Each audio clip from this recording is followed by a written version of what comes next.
What's up, guys? It's your boy Zowoki back with another crime type video of Chris Watts. We're going to be getting into this video that a lot of people have been asking me to watch and react to. I've been watching this house huddle today quite a bit. Lovely woman, seems like. So I definitely want to watch what she has to say on this Rourke's redemption and so forth. So I definitely want to look into it. It looks like the comments say she's very good at what she does. So we're here for that. So with that being said, before we go any further, make sure you guys are subscribed to my channel by hitting that white bar icon down at the bottom right. Hit that bell icon next to it. So when I do post videos like this one, you guys will get that little ring notification that I posted that video. And then you guys can watch, comment, like, and share. Thank you so much for all that you guys do so far. Make sure you guys go over to the house huddle. Make sure you guys go give her some love. Do the thing, subscribe, comment, like, and share, because she puts a lot of work and a lot of effort into these videos with us reacting. I want to give thanks and so forth like that. With that being said, let's take a look.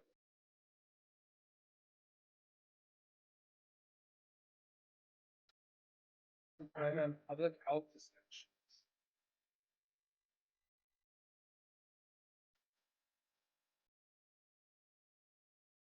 As the prosecutor tries to fail, the defense counsel tries to tear it down.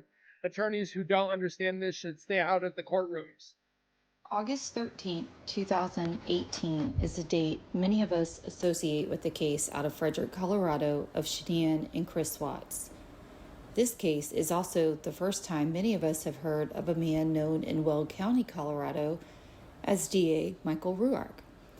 While it may have been the national public's first glimpse into DA Rourke, it wasn't his first rodeo working on such a heinous and public case. Quite the contrary. So who exactly is he, and what shaped his present stance when filing charges in the Watts case?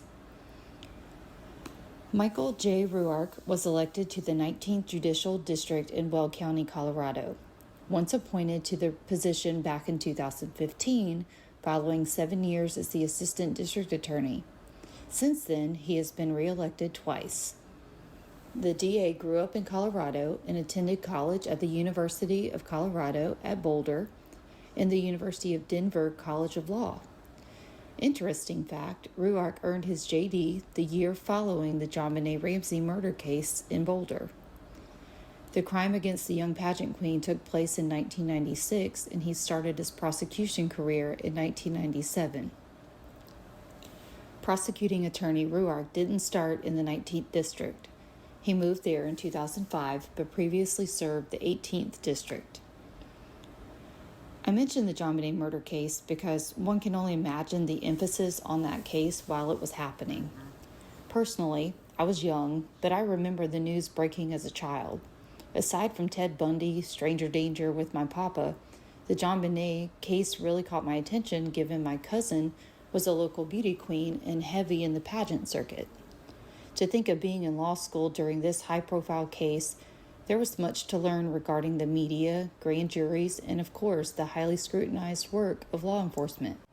The environmental climate was setting the stage for the future DA of Weld County long before he knew what awaited him. Young Michael Rourke was once given a book by one of his 9th grade teachers. She offered this book for him to read, per his words, to get his mind on something besides being a troublemaker. The author of the book, titled The Defense Never Rests, was written by a very well-known and highly respected defense attorney, F. Lee Bailey. He is better known as the master of the cross-examination. Many of you may recognize him from the O.J. Simpson trial, where he laid down the gauntlet of a cross against the detective Mark Fuhrman. This cross-examination obliterated Fuhrman as a witness for the prosecution and ultimately discredited the glove in one single cross. Let that one sit with you for a minute. Rourke notes that he was a sponge when it came to the book, and he really enjoyed the approach of taking a stance and advocating for a position. His role would later become the position for the advocacy of victims as a prosecuting attorney. This is the complete opposite of the famed American lawyer. Best believe he took notes. That appeal for advocacy has led to his successful and at times controversial career that has led him to Weld County. Let's not jump too far ahead.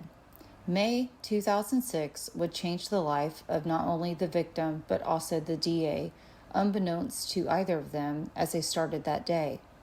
What was every young college woman's worst nightmare came true for young Kimberly Corbin. I've covered some of this case in a previous video. However, something I choose to maintain on this channel is to respect the surviving victims. Kimberly has said in her TED Talk that she prefers to be the one to share her story. Her full TED Talk is linked below in the description, and I do recommend you go hear in her own words her recollection of how that day changed her life. Some similarities I have pointed out previously was the physical appearance of her attacker and the resemblance of Watts. I've yet to hear it mentioned, but it's my personal opinion she deserves all the credit for her strength. Something that stood out to me about Mrs. Rourke is that even at a young age, in college, she was able to somehow compose herself in that brutal moment and made a point that if her attacker thought he was leaving with a piece of her and she was going to be a silent victim, he picked the wrong woman. Kimberly, in the midst of her attack, made a point to preserve biological evidence and DNA that would nail the bastard who stole her security and so much more. Kimberly took a bold stance and became the key witness in her own trial, and guess who was sitting at the table alongside her? A young DA Rourke. Following the verdict, Kimberly made the brave decision to release her name to the public in hopes to encourage other victims to not be afraid to speak up and seek justice. It would be years, marriage, kids, and divorces before their paths came together in holy matrimony. It's important to note that DA Rourke is in public service, yes, but he too is a human being with human emotions. Please keep those things at the forefront of your mind as we continue. Fast forward to New Year's Eve in January 1st, 2012. 10, 9, 8, 7, 6, 5, 4, 3, 2, 1. Happy New Year. Thomas and Ashley Fallis were finalizing plans for a New Year's Eve celebration with close friends and family at their Colorado home, kids included. The party didn't kick off as planned. Unexpectedly, Tom found his wife in their bathroom sobbing at the indication she was miscarrying yet again. The unexpected positive test results days prior came as a welcome surprise, given Ashley caved to her parents' insistence to have her tubes tied after their son was born. According to Tom, Ashley was devastated at the idea of a loss, so they took most of the day searching up surgical reversals and discussing the ideas of having more children in their future. By the time guests were set to arrive, Ashley was in better spirits, and the loving couple spent the night taking Jello shots and waiting on the ball to drop, surrounded by family and friends. Tom notes, as do others in attendance, that at one point Ashley wanted Tom to dance with her. He would not oblige without it being a special song. It had to be their song, by Blue October, and that was 18 Floor Balcony. I did give this song a listen, and it's a good one. The song played and the couple danced. Their last dance was marked by the music shared together of their first dance as husband and wife. Dance. That dance was very memorable. It was. That's something that stuck in my mind from that night, because it started with his daughter playing songs and doing stuff like that, and then Tom said, this is our song, and it was a whole scene that I've never really seen before that, showed that there was a real love there, real caring, and it seemed like they were both really into one another. And everyone was watching. To my knowledge, it was, because they were in the living room. I remember us sitting on the couch. I remember Stacy was right next to me. Don't recall where Alex was, but I'm pretty sure he wasn't far from it. But it seemed like that was the focus point at that moment. And Ashley Fallis was on his feet and he was holding her up on him. Yes. Moments later, the ball dropped and a family dispute ensued. The argument was over Ashley's family encouraging their daughter, who had stopped abruptly taking her psychiatric medications. She'd been drinking, depressed over a miscarriage, and they were trying to get her to go smoke some weed outside with them. Her husband became furious, and, honestly, who could blame him? Any caring husband would, especially knowing what they had been through earlier that day. So, harsh words were said, and as her family left for the night, Ashley went into the room infuriated, of course, at her husband, shouting at him that she would, according to him, in quote, do whatever she wants to do. And he says in his interview, his last words to her were, do whatever the fuck you want to do. Just don't do whatever your family's telling you to do. She then chambered a bullet in the gun and shot herself. Tom jumps to hold her to stop the bleeding and calls 911. Once law enforcement and paramedics arrived, they performed what is known as the stop and go, where they got her loaded up in the ambulance and on her way to the hospital as quickly as possible. She was still alive when they left the home. Shirt saturated in his wife's blood, Tom was approached by authorities and immediately went to the police station to answer what was at first an interview turned interrogation. Meanwhile, his wife died alone at the hospital. His parents stayed at home with their kids. Tom was delivered this news while being hammered with questions about the incident moments earlier. This is where I want to highlight a difference between this case and Watt's case strictly related to the husbands. Psychologists and even law enforcement officers have stated that it's more likely that an innocent man will lose his cool when pressed for a crime he did not commit, as opposed to a man who knows he lost his temper and committed the crime in question. Following that train of thought, what do you consider between Watts and Fallis? Let's watch. It's like if people knew that we were having marital issues, they're going to look at me, especially with the way everything looks. And it honestly just makes me sick to my stomach because this is something that I would never do. Ever. I know, you have to look at every vantage point. This is something I would never do to my kids or my wife. At all. Lies, lies, lies, lies. I'm not sure, what I could do, to make people believe that, just because if they knew we were having marital discord, they would all This one was like 5 to 6 hours. There's no, I would harm anybody. My oldest daughter went to come back in. I was like, no, just leave. Just go call 911 and tell them to come. Just come here quick. And I said, open up the front door so they can get in. And last thing that I heard is that I heard my kids crying in the bedroom, and then I heard that she was still breathing, but they haven't told me anything since. Let me tell you. I didn't shoot my wife! Tell me what happened then. Tell me what happened. just Why do you told have you. those scratches on your body? I just told Why do you. you have... That is not from you doing You know that. what? Yeah, it is. When you shave your chest, you sit there, and I do this all You're freaking just trying day. to make more scratches right Oh now. my Let me God! I tell told you. I've told her to her mom. Them. You don't need to get high. You don't need to go get high because of your mom. You don't need to So listen you to her were anymore. mad at the fact that she was listening to her mom. I've already told you Yes, that. and so when you went upstairs, you were arguing with her. And you know you were arguing with her. That wound on the back of her head isn't where she could do it herself, Tom. It is not. Oh, bull. Keep in mind, both cases, emotions should be running extremely high. Even if Watts believed that Shanann took off with the kids, she did the unthinkable. Regardless, one would expect someone being drilled about all the things would eventually lose it.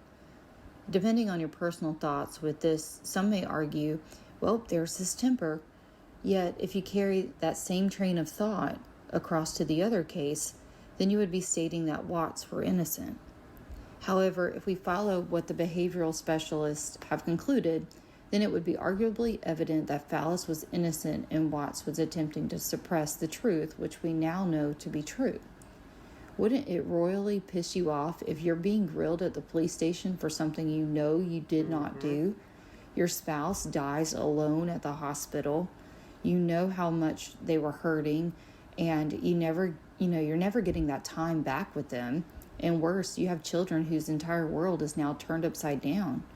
It's safe to say that the majority would be set off at some point. Not Watts.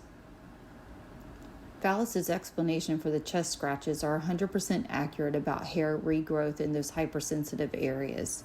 Don't believe me? Go shave your arms, go shave your chest, and it's summertime, so go shave that, bikini area, and then come back to me in about 48 to 72 hours and tell me what you're dealing with.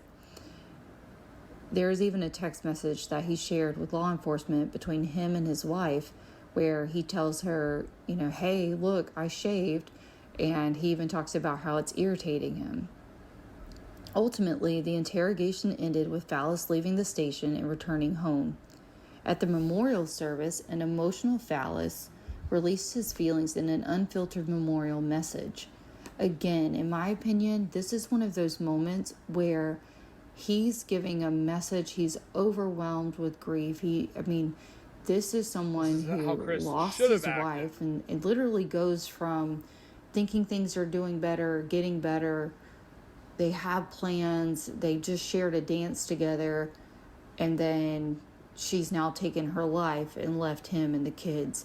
And so he's emotionally just putting out there all his feelings. And some found it to be in poor taste or disrespectful. But at the same time, again, in my opinion, it's keeping those objective opinions open to understanding that someone who is grieving the loss of someone by means of suicide, that's an entirely different level of grief. So, one of which, this has been explained as raw grief at the harsh reality that was now his and their children's lives. Soon after her death, Ashley's death was ruled a suicide. The case doesn't end there, but it's a good place to shift over to the background and narrative of the Watts case. For those new to the Watts case, Chris and Shanann Watts lived in Frederick, Colorado with their 2 daughters. Their lives were chronicled on many Facebook Lives as Shanann worked for an MLM and he worked in the oil field for Anadarko Petroleum. The mainstream narrative is that Chris plotted and planned the murder of his pregnant wife and daughters in order to start over with a new flame of allegedly 6 weeks. It takes only about 10 minutes of reading the actual discovery to note that none of this aligns with either the multiple confessions or, more importantly, the evidence. Yet an initial confession, stacked sentences, plea deal, and shut-down investigation yielded a result that the husband, Chris, was charged and pled guilty to everything, regardless if it made evidentiary sense or not. Discovery was released after sentencing. That's a very brief overview, but we will discuss more along the way. A plea deal is an agreement between the prosecutor and the defendant, period. Chris signing a plea deal basically told his defense attorney to let it be. The plea deal is signed. Chris goes before a judge for sentencing. This judge then hears the unfiltered narrative and explanation only from the prosecutor's perspective and selective evidence coupled with the victim's impact statements. A simple yes or no nod from Chris is all that's heard to confirm the plea. No statement from him. Then the judge makes his statement about how horrendous the crime was with only partial truth. There is no disputing this. Rourke says himself they don't know why, which would be motive, or how these murders occurred at the time of sentencing, yet want a judge to sign off on multiple stacked and life sentences. Tammy and many other detectives shared their frustrations, stating they felt like they hit a wall because they had not even tipped the iceberg in their investigation before it was all halted. F. Lee Bailey notes that proper investigation is key to a defense. D.A. Rourke knows all too well that this is truth. Shut the investigation down quickly. Shut the defendant up quickly. They have one confession that he killed Shanann, and that's all that was needed to put him away. Full story need not be told or further investigated. Had this case been tried against a defense attorney such as Bailey, Kessinger would have been destroyed on cross. Every detail of Shanann's personal past would have been brought up and tried. The text messages between friends would have been admissible for state of mind. In this case, could have been a repeat. What we can learn from the Fallis case as it relates to Watts is that everything the DA chose to do in the Fallis case, he refused and still to this day refuses to do in the Watts case. It's up to you and the public to ask the question why. I think we have to look at the Fallis case to really understand why Watts' case was approached in such a swift manner. One family pushes and the other goes quietly. A significant difference between the two cases is how the victims were both portrayed as well as characterized. Ashley Fallis's health issues were openly available for discussion. She was known to have been suffering with depression and anxiety as well as bipolar disorder. Her parents and husband attest to the fact that she stopped taking her medication when she thought she was pregnant. They also acknowledged that she was drinking the night in question and that her parents invited her to partake in marijuana outside her home on that New Year's Eve. No one tried to bury or squash these truths. On the other hand, Shanann has been described several times, or she described herself several times, very publicly about her quote-unquote health challenges. Yet her family and the DA appear to 100% turn a blind eye to any and all indications that Shanann ever suffered from depression, anxiety, or potentially bipolar as well. Any and all medical records have been sealed, so much so that the autopsy report does not show any indication that she suffered with lupus for years. No indication of chronic illnesses. Even the blood alcohol level noted in the toxicology report was squashed by the DA in a press conference, highlighting that Chris was at fault, and that's basically all anyone needed to know and accept. Never mind the climate, the dirt, and environment in which she was actually buried. I've researched this several times. At the end of the day, her body was not found in a hostile environment, considering other cases. The error should have been noted as the location of the spleen blood being used instead of using it from the eye to test these levels. This was an error by the medical examiner, which would make for a hellacious cross at trial. Again, address it quickly, tell the public to look away, and expect no questions. Squash it. Fallis's letters to her family, speaking about hurting too much to go on and where she mentions committing the unthinkable self-harm, explain at length how she's tired of fighting the mental demons that she continued to battle. Shanann's text to friends stating she doesn't, in quote, want this baby, I can't do it with 3 alone, and asking Chris if he wanted an abortion were buried in the discovery with hopes that everyone would gloss over the 2,000 plus page original document and look past the actual evidence available. Both cases demonstrate an affair and the chance of an affair from the spouse. In the Fallis case, Ashley was the one who had the affair. She and Tom spent time working through things and were in what everyone knew them considered to be like an upswing in their relationship. She called off the affair, and it really didn't play an integral part in the trial, with the exception of this person testifying to her mental health at the time of the affair and how it ended.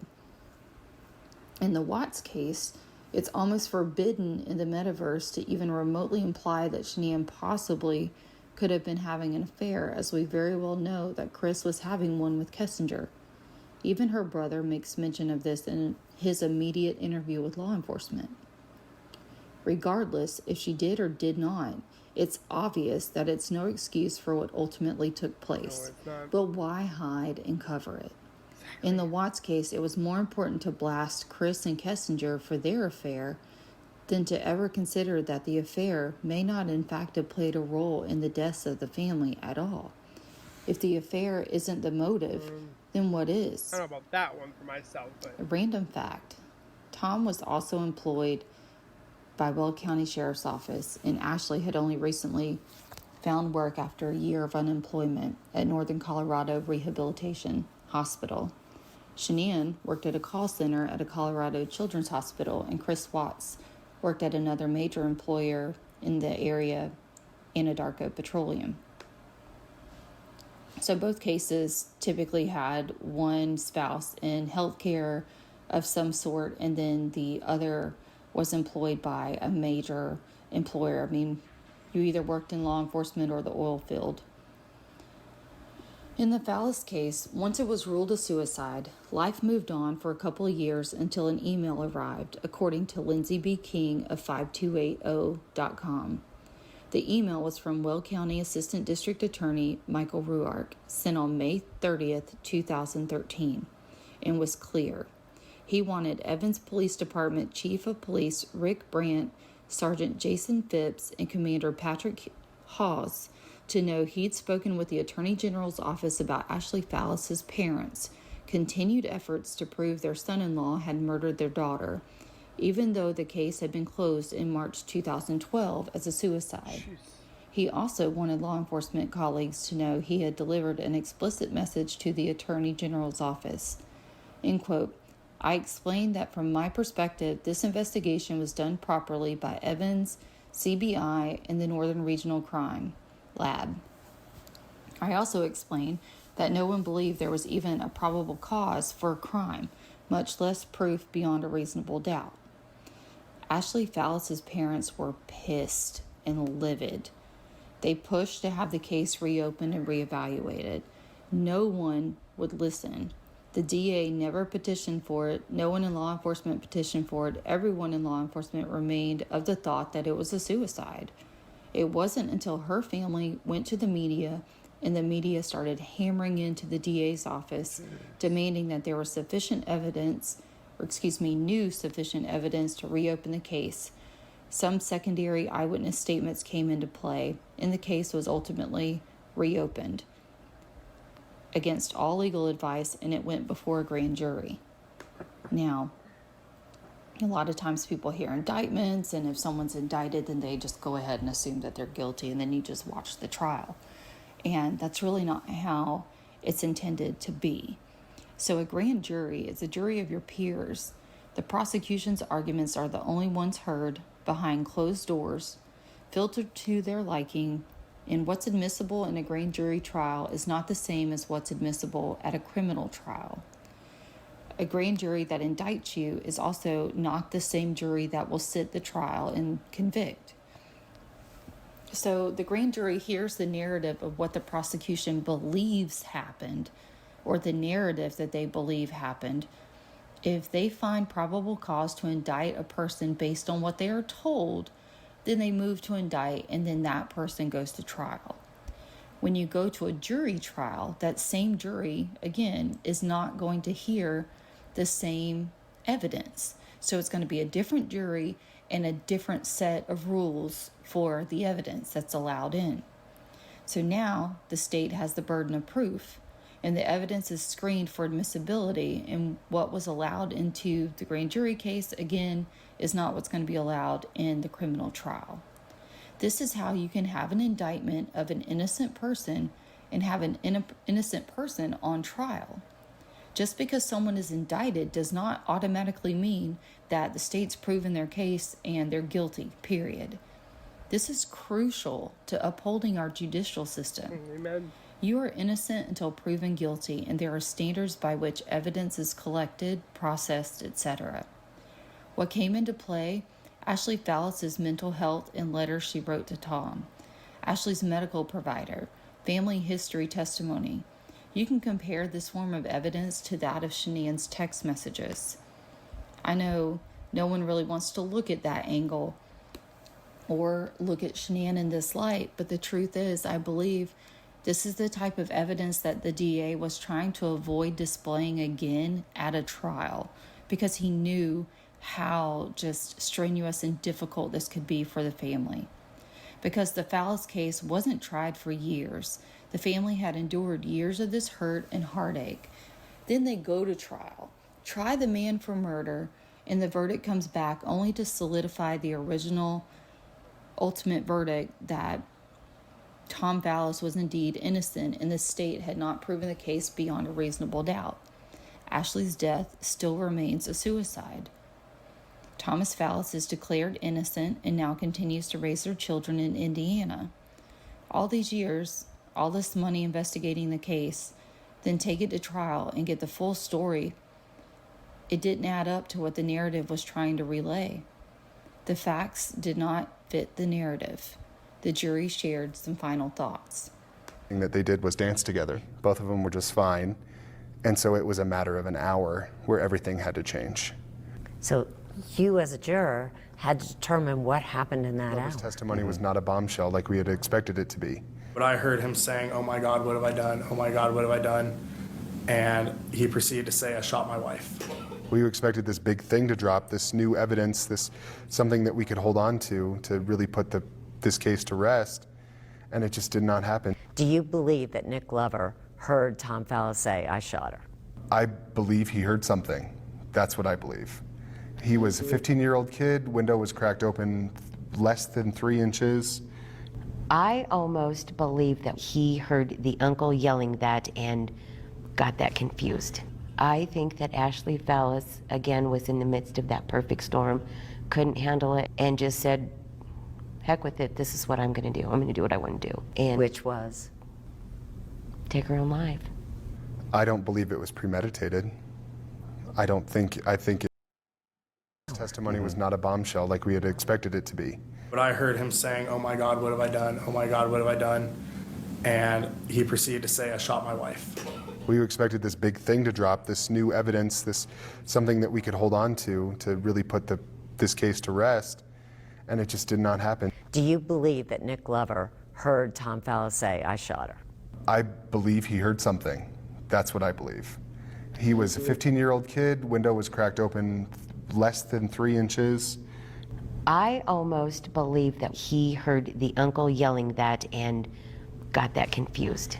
I think that Ashley Fallis, again, was in the midst of that perfect storm, couldn't handle it, and just said, heck with it, this is what I'm going to do. I'm going to do what I want to do. And which was take her own life. I don't believe it was premeditated. I think it was probably a spur of the moment kind of thing. I think it was a desperate moment. It was a desperate moment. I had Tom's life in my hand. I had the children's lives in my hand. Whatever decision I made was going to directly impact those kids as well. 11 to 1. What was the second vote? All of it was not guilty. 12-0. The letters that she had written. I so wish there was a trial for Chris Watts amongst his peers. Were a big part of it. Tom loved Ashley, but Ashley didn't love Ashley. That's the way I interpreted them. I do feel saddened for Ashley's family, just because I know that they're not going to get the justice that they think that Ashley needed. Do the two of you believe you made the right decision on this? You reached the right verdict? Yes, I do. I do. Deep in my guts, I do. While we may never truly know what went on in that conversation DA Rourke had with Shanann's family, I do believe it is with his whole heart that he did not dare drag Shanann's family through the hellacious ordeal that he only recently witnessed in the courtroom with the Fallis case. Right or wrong, Chris was going away for admitting to killing Shanann. It was take that and let him rot in prison, or chance, yet again, a trial that, in my opinion, an amateur defense attorney could have won. Rourke knew Shanann's past, all of her messages, friends, co-workers, mental health, parenting, and character would have been annihilated on the stand. He knew what the statistics show regarding smothering deaths of children and the burden that would bear, especially when it came to proof.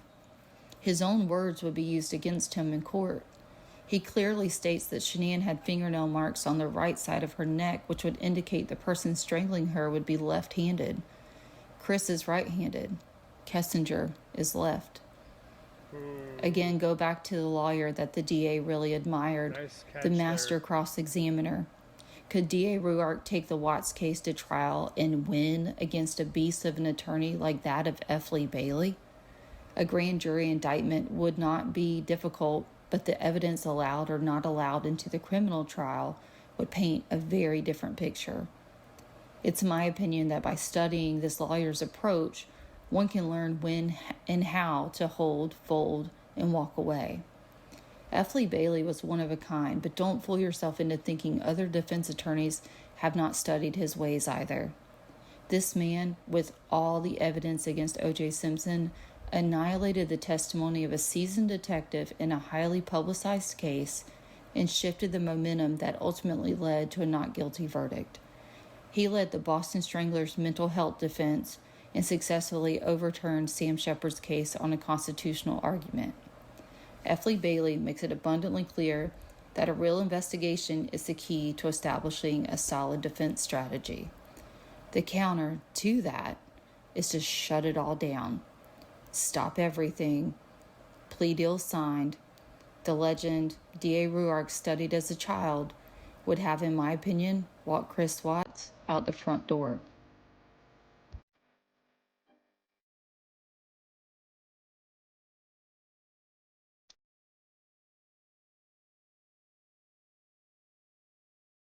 She definitely does very well in her evidence and all bringing it together for us to take a look at.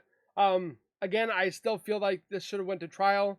I don't think it would have been, I can't say as bad as what the Watts might, or the Ruseks might think if they went to trial, because I know they wanted it to be done and over with, but I don't think it was supposed to be that fast. Again, all the evidence that points that Nicole Kessinger was a left, Chris was a right, so who choked who? Definitely very, very interesting. I hope this woman continues her deep dive, because she definitely did a very good job. Make sure you guys go over to her channel, give her some love, subscribe, comment, like, and share. Make sure you guys do that over here. I surely appreciate it and love all your guys' comments down below when I read through them as well. So, again, thank you guys for watching. Please take care. Be safe, and as always, keep nerding on, and we'll see you guys in the next one. Peace.